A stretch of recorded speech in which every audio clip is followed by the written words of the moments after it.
علیکم ورحمۃ اللہ وبرکاتہ۔ الحمدللہ رب العالمین الرحمن الرحیم مالک یوم الدین ایاک نعبد و ایاک نستعین۔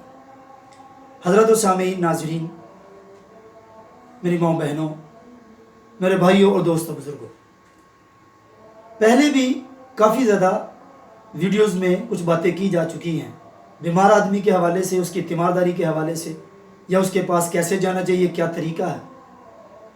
اب آج کے موضوع کے اندر میں اس بات کو واضح کروں گا کہ اگر انسان خود بیمار ہو جائے تو اس کو کس طرح سے عمل کرنے چاہیے اور کس طرح سے وہ اپنی بیماری سے نجات حاصل کر سکتا ہے۔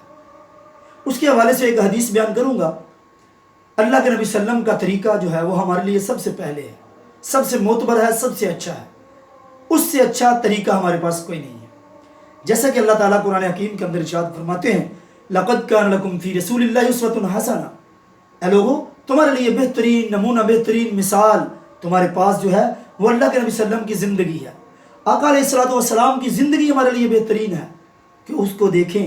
اللہ کے نبی صلی اللہ علیہ وسلم کیا کیا کرتے تھے بیماری کے حالت میں؟ اللہ کے نبی صلی اللہ علیہ وسلم دوسروں کے پاس جا کر کیا کرتے تھے، اور خود جب بیمار ہوئے تو آقا علیہ الصلوۃ والسلام نے کون سا طریقہ اپنایا؟ آؤ ہم بتاتے ہیں اللہ کے نبی صلی اللہ علیہ وسلم کس طرح سے جب آقا علیہ الصلوۃ والسلام بیمار ہوئے۔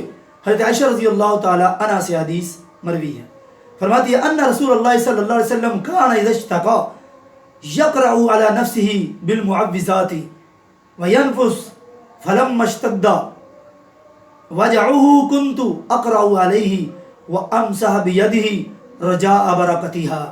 حضرت عائشہ رضی اللہ تعالی عنہا فرماتی ہے کہ آقا علیہ الصلوۃ والسلام جب بیمار ہوتے، جب خود بیمار ہو جاتے، یعنی آپ کو جب بخار ہوتا، بہترین قسم کا یہ نسخہ ہے انسان جب بیمار ہو، بیماری سے شفا حاصل کرنے کے لیے زبردست نسخہ ہے اللہ کے نبی صلی اللہ علیہ وسلم کا۔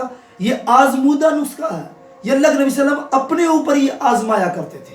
بے تحاشا لوگوں کو اس چیز کی خبر نہیں ہوتی، بیمار ہوتے ہیں، بیماری اللہ کی طرف سے ہوتی ہے، شفا دینے والی اللہ کی ذات ہے، لیکن اللہ کے نبی نے جو طریقہ ہمیں سکھا دیا، اس سے اچھا طریقہ میرے بھائیوں کوئی نہیں ہو سکتا۔ اس لیے اللہ کے نبی صلی اللہ علیہ وسلم نے کیا طریقہ سکھایا؟ جب آقا علیہ الصلوۃ والسلام خود بیمار ہوتے ہیں، آپ کو بخار ہوتا ہے، امی عائشہ رضی اللہ تعالیٰ عنہ فرماتی ہیں کہ میں آپ کے پاس تھی، اللہ کے نبی صلی اللہ علیہ وسلم کو بخار ہوا تو اللہ کے نبی صلی اللہ علیہ وسلم نے کیا کیا؟ اپنے جسم پر ہاتھ پھیرتے تھے۔ طریقہ دیکھیں، یاد کریں، ذہن نشین کریں اس کو۔ اپنے ہاتھ کو اپنے جسم پر پھیرتے اور معوذات پڑھتے۔ معوذات کیا ہے؟ 3 صورتیں ہیں، قرآن کی آخری 3 صورتیں، سورۃ اخلاص، سورۃ الفلق اور سورۃ الناس۔ یہ 3 صورتیں، ان کو معوذات کہا جاتا ہے۔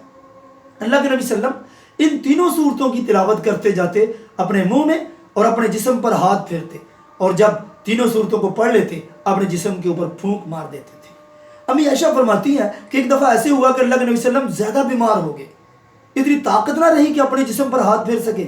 امی عائشہ فرماتی ہیں کہ میں آپ کے پاس بیٹھی ہوئی تھی، میں نے ان 3 صورتوں کو پڑھنا شروع کر دیا، معوذات کو پڑھنا شروع کر دیا، اور آپ کے ہاتھ کو، یعنی نبی رحمت صلی اللہ علیہ وسلم کے دستے مبارک کو پکڑ کر اپنے ہاتھ کے ساتھ آپ کے جسم کے اوپر پھیرنا شروع کر دیا، یہاں تک کہ اللہ کے نبی صلی اللہ علیہ وسلم کے جسم پر ہاتھ پھیرتی رہتی اور میں ان صورتوں کی تلاوت کرتی رہتی تھی۔ تو یہ آپ اللہ کے نبی صلی اللہ علیہ وسلم کا ہاتھ کیوں پھیرتی تھی؟ چونکہ وہ ہاتھ برکت والا ہاتھ ہے، اللہ کے نبی کا ہاتھ سب سے زیادہ برکت والا ہاتھ ہے۔ اس برکت والے ہاتھ کو اللہ کے نبی کے جسم کے اوپر پھیرتی امی عائشہ رضی اللہ تعالی عنہا اپنے ہاتھ سے پکڑ کر، اور وہی صورتیں پڑھتی تھی جو اللہ کے نبی صلی اللہ علیہ وسلم پڑھتے تھے۔ اس لیے یہ بہترین قسم کا نسخہ ہے جو اللہ کے نبی صلی اللہ علیہ وسلم نے ہمیں سکھایا ہے کہ جب بیمار ہو معوذات کو پڑھیں، اللہ تعالیٰ تمہاری بیماری کو دور فرما دے گا۔ اللہ تعالیٰ سے دعا ہے کہ اللہ تعالیٰ ہم سب کو صحیح معنوں میں قرآن و سنت کو پڑھنے کی، اس پر عمل کرنے کی اور صحیح طریقے سے قرآن و سنت کے مطابق چلنے کی توفیق عنایت فرمائے۔ واللہ اعلم بالصواب، وما توفیقی الا باللہ، والسلام۔